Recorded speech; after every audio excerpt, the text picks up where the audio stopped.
Welcome to my channel Kaustubham. నీకు అనేక కారణములు ఉండవచ్చు.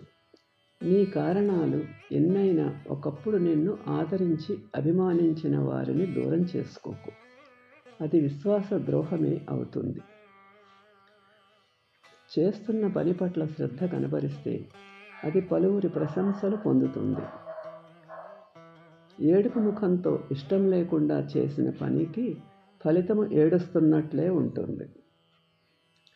వేచి చూడటము నేర్చుకో. అందరికీ అన్నింటికీ ఒక సమయం అంటూ తప్పక వస్తుంది.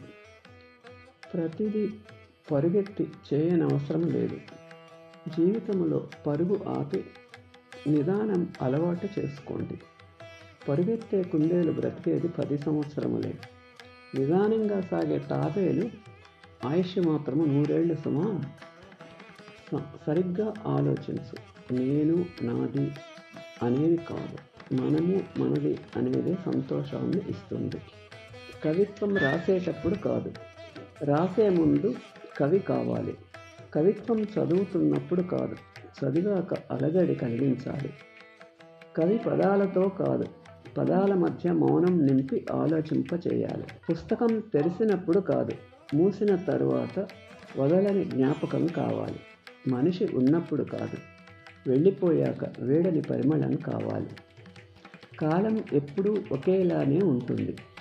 మనుషుల మనస్సులే క్షణాల్లో మారిపోతుంటాయి.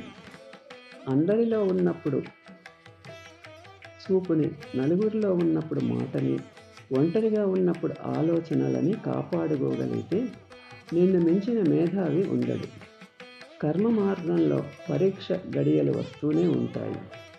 ఆటంకాల రూపంలో, సవాళ్ల రూపంలో ఎవరైతే వారిని నిరంతరం ఎదిరించగల సామర్థ్యం ఉంటుందో వారి జీవితాలే ఒడ్డుకు చేరతాయి.